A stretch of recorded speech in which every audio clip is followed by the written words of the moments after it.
வணக்கம். இந்த தமிழ் மண் பாரம்பரியங்கள் நிறைந்த ஒரு மண். இந்த தமிழ் மண் வீரர்களும் வீரங்கணைகளும் நிரம்பி வழிந்த ஒரு மண். இந்த மண் பல பிரிவுகளாக ஆளப்பட்ட ஒரு மண்.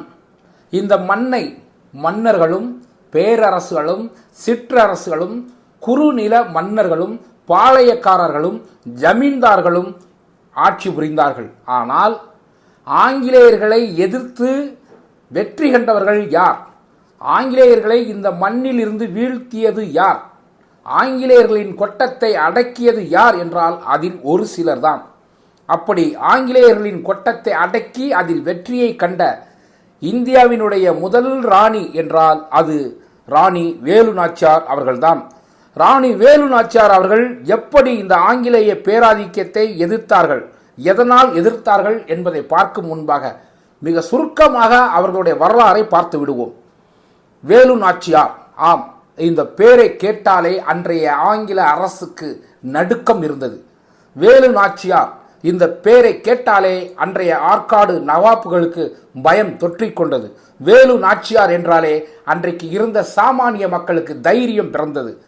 வேலு நாச்சியாரின் பெற்றோர் ராமநாதபுரம் ராஜ்யத்தின் ஆட்சியாளர்களாக இருந்து கொண்டிருந்தார்கள். 1730 பிறந்த தங்கள் ஒரே குழந்தையான வேலுவுக்கு அவர்கள் குதிரை சவாரி, வில் வித்தை, வளரி மற்றும் சிலம்பம் போன்ற தற்காப்பு கலைகளை பயிற்சி அளித்தார்கள். அந்த வேலு என்று அழைக்கப்பட்ட பெண்தான் பெண்ணாளில் வேலு நாச்சியாராக மாறினார் என்பது வரலாறு. வேலு நாச்சியாருக்கு தற்காப்பு கலைகள் மட்டுமல்ல, ஆங்கிலம், பிரெஞ்சு மற்றும் உருது உள்பட அனைத்து மொழிகளிலும் அவருக்கு ஞானம் இருந்தது. அது கற்றுக் கொடுக்கப்பட்டது. வேலு நாச்சியாருக்கு 16 வயதான போது சிவகங்கை இளவரசருடன் அவருக்கு திருமணம் நடந்தது.